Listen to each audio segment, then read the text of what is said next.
C'est avec un réel plaisir aujourd'hui que nous célébrons cette journée de lancement et cette journée de réception de dons de matériel qui rentrent dans le cadre de la lutte contre la Covid.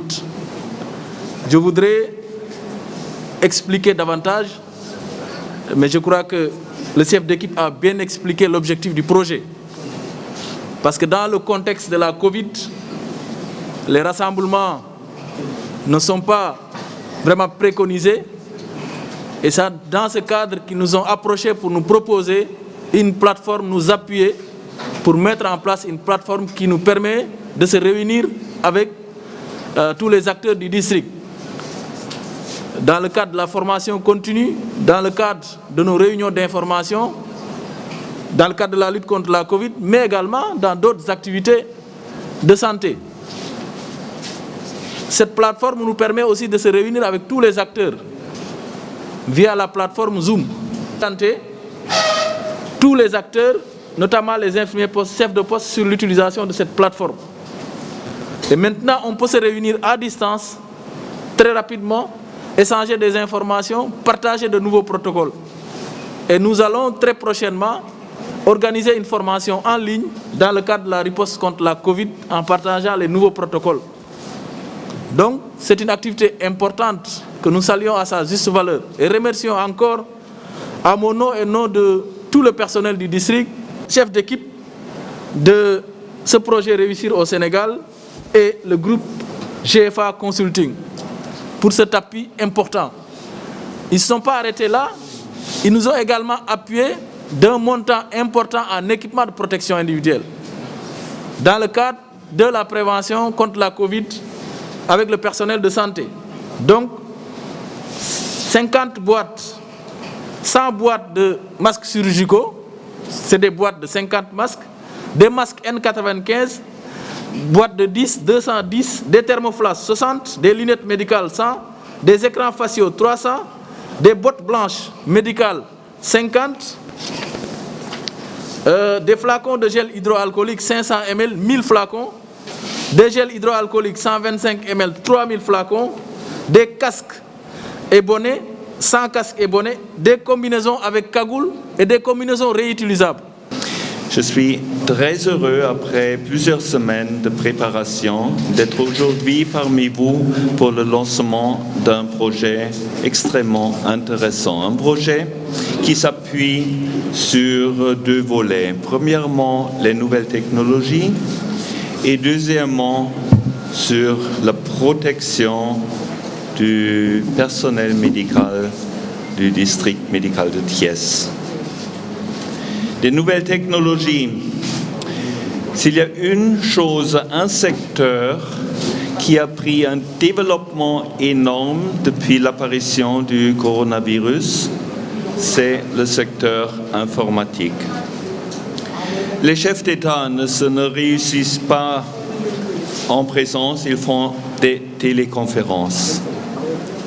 Les entreprises font des téléconférences. Ils communiquent avec leurs employés qui travaillent à la maison par des moyens informatiques. Ça, c'est un développement énorme depuis que je peux observer depuis mars et même nous-mêmes avec notre organisation dans la coopération allemande, on ne voyage plus, on fait des téléconférences. C'est un moyen extrêmement efficace pour l'échange d'informations et de communication.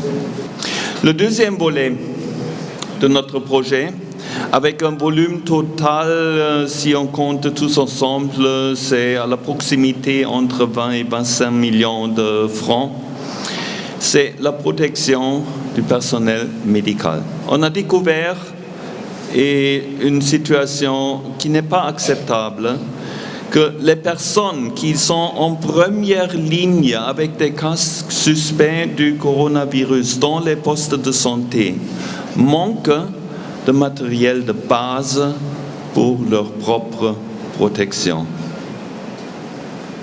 Vous, dans les postes de santé, vous, dans les équipes du médecin-chef, vous faites un travail énorme. Vous faites un travail en grand risque. Et vous méritez la meilleure protection pour vous-même qui est possible. Cette action d'aujourd'hui revêt un caractère spécial. Je crois que le médecin-chef peut en témoigner. Depuis le début de la pandémie de la Covid-19, nous avons reçu toutes sortes d'appuis et de contributions. Mais je pense qu'en termes de logistique, allant dans le sens de l'organisation de réunions en distance, c'est la première fois que nous avons reçu un tel appui. Et donc pour cela, nous vous félicitons pour la clairvoyance avec laquelle vous avez opéré dans la démarche. Et donc par ailleurs, je voudrais rappeler qu'il ressort de l'évolution ou bien de l'étude de l'évolution du développement de la pandémie au Sénégal, que Thiès fait partie des épicentres du virus, les zones les plus touchées avec Dakar et Diourbel. Et donc quand on parle de Thiès en matière de santé, la structure responsable en première ligne, c'est le district sanitaire de Thiès. Et ce district sanitaire de Thiès, qui fait partie intégrante d'un comité de gestion des épidémies institué au niveau du département, comme à l'INSAR national, constitue un maillon essentiel dans la lutte contre la Covid-19. Je ne dirais pas qu'on est à bout de souffle, mais je peux dire qu'on est en plein déploiement des efforts, en plein labeur. Et donc toute contribution, tout appui aujourd'hui est bénéfique pour les différents acteurs, en cela que ça la booste leur énergie et augmente leur endurance dans ce combat qui n'est pas encore terminé. Et donc cette action d'aujourd'hui, je peux dire, est accompagnée d'un message fort de rappel, un message fort de prise de conscience à tout un chacun, pour dire que le virus est toujours là et qu'il est plus que jamais important de respecter les gestes barrières.